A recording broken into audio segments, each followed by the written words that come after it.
You are kneeling in the sand. Your knees are burning. The iron collar around your neck is so tight you can barely swallow. It connects you to 11 other women, all breathing heavy, some crying, one praying in a language you don't recognize. A man's shadow blocks the sun, relief for half a second, before rough hands grab your jaw and force your mouth open. Fingers press against your gums, check your teeth, and pull down your lip like you are a horse at an auction, because that is exactly what you are now. 12 days ago, you were the daughter of a village chief in the Sahel. You had a name. You had a future. Today, your past no longer exists. You have just been sold for the 3rd time this month. In Arabic, they have a word for what you've become, Jaria. It means slave girl.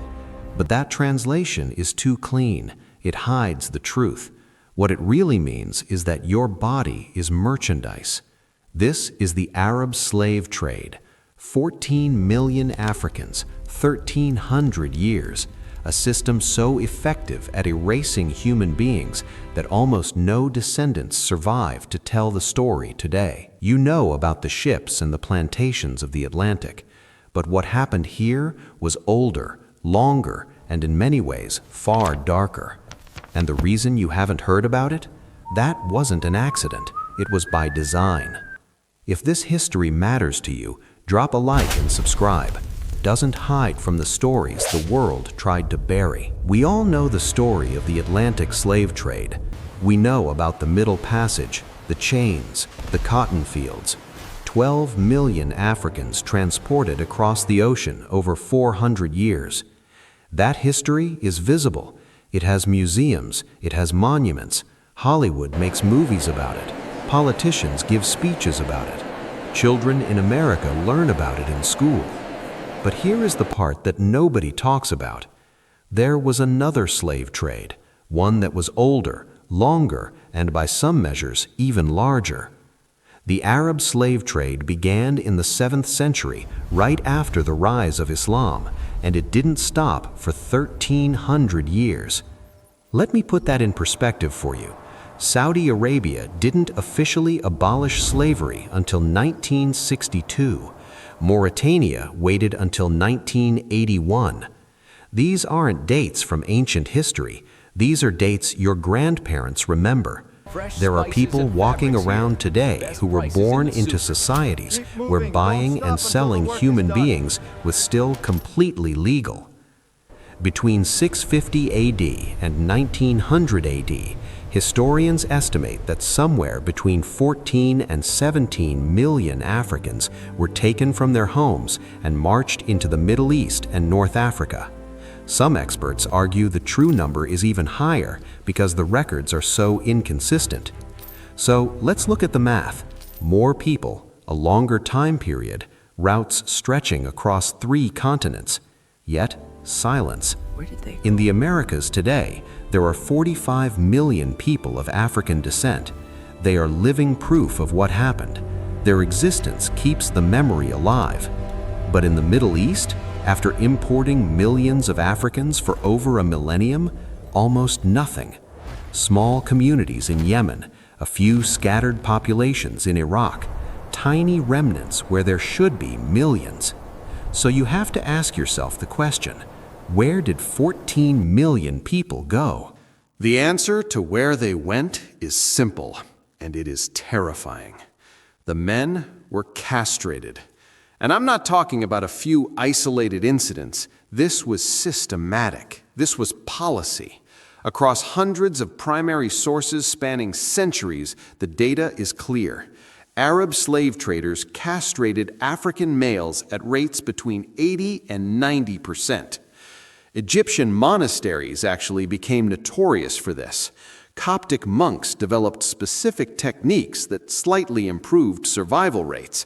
And when I say slightly, I mean it was a coin toss at best. For every single man who survived the procedure to become a eunuch, somewhere between 3 and 5 others died from blood loss, infection, or shock. Think about the math of that for a second. If a trader needed 100 living eunuchs to sell at the market in Cairo or Baghdad, he couldn't just capture 100 men. He had to start with 400 or 500. The rest? They died screaming in the sand, discarded like broken tools. It was brutal, but for the traders, it was logical. See, the economics of the Atlantic trade relied on slave populations reproducing. In America, they wanted slave families to grow so they would have free labor for the next generation. The Arab trade was the exact opposite. They wanted no families. They wanted no communities that could grow strong enough to resist. And most importantly, they wanted no descendants who might one day stand up and demand their freedom. The men worked, they aged, they died, and they were replaced with fresh captives from the next raid. It was a cycle of absolute consumption. But the women served a completely different function. They were kept intact. They were kept fertile. They were kept specifically because of what their bodies could produce. And what happened to them is a story that history has tried very hard to whisper rather than scream. To understand how this happened, you have to understand the machine. And make no mistake, it was a machine. The Arab merchants weren't usually the ones kicking down doors. They were the businessmen. They operated sophisticated commercial networks that spanned continents.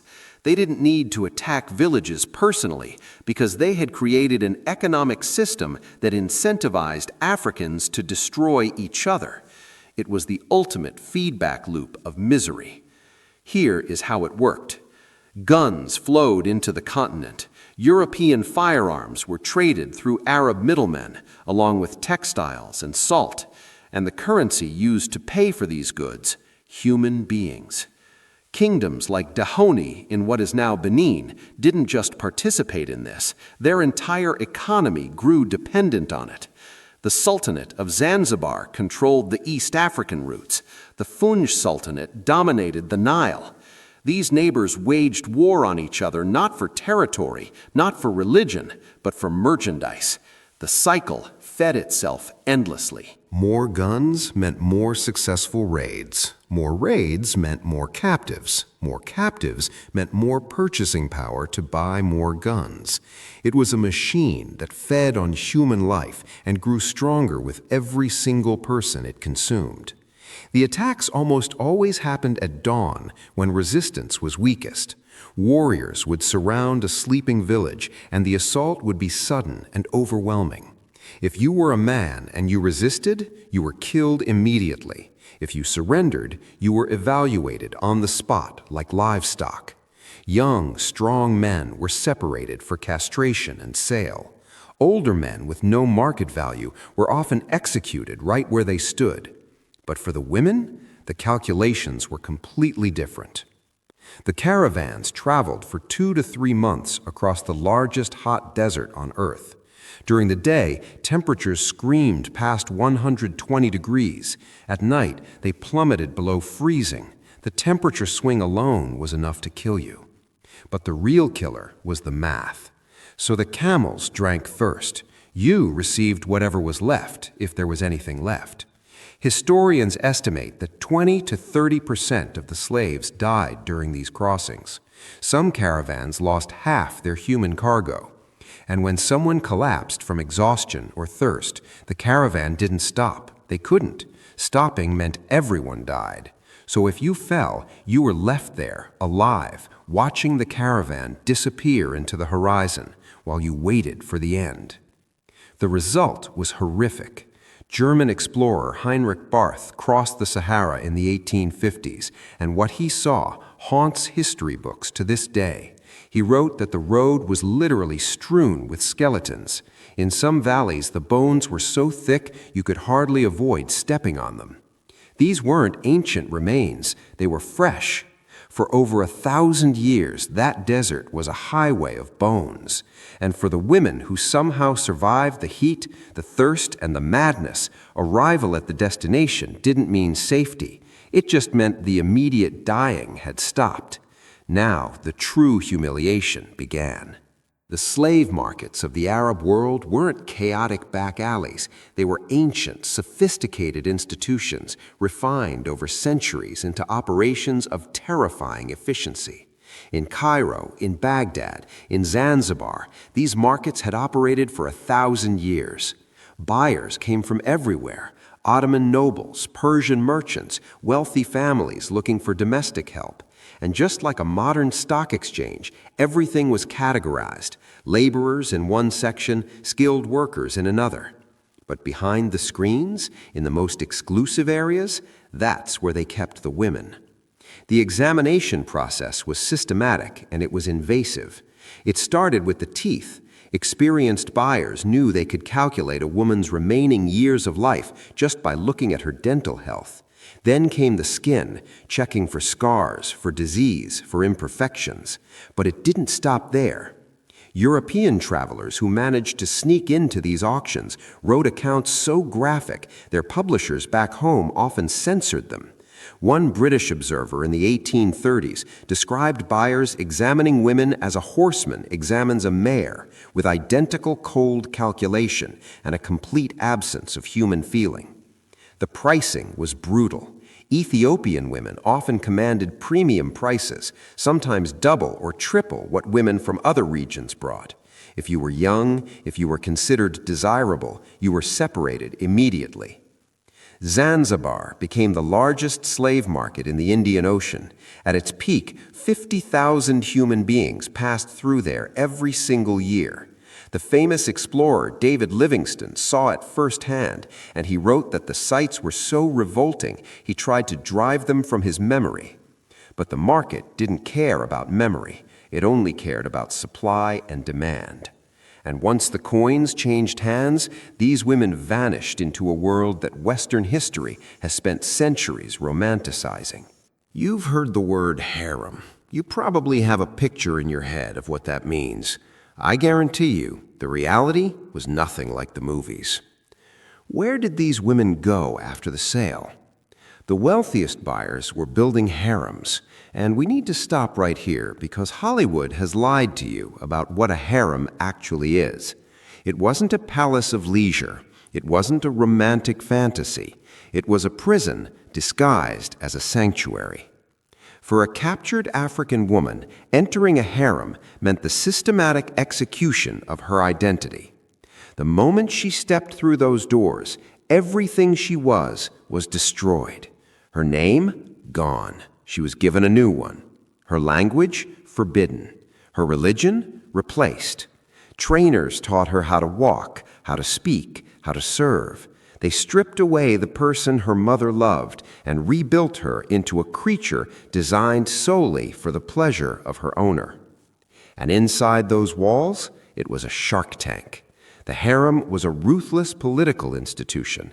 Women competed for favor because bearing a son to a powerful man was the only ticket to survival. Poison was common. Betrayal was daily life. Sure, you might hear names like Kosum Sultan or Harem Sultan, former slaves who rose to rule empires. But history records their names precisely because they were the one-in-a-million exceptions. For every Kosum, there were thousands of women who lived and died in total anonymity, used until they were no longer useful, then discarded. For those sold to less wealthy buyers, the fate was even less glamorous: domestic servitude, cooking, cleaning, and submitting to whatever the master wanted. There was no concept of consent. No was not a word that existed in their vocabulary.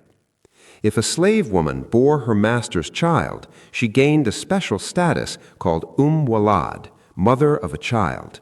She couldn't be sold, and her child was born free, but she remained a slave until her master died.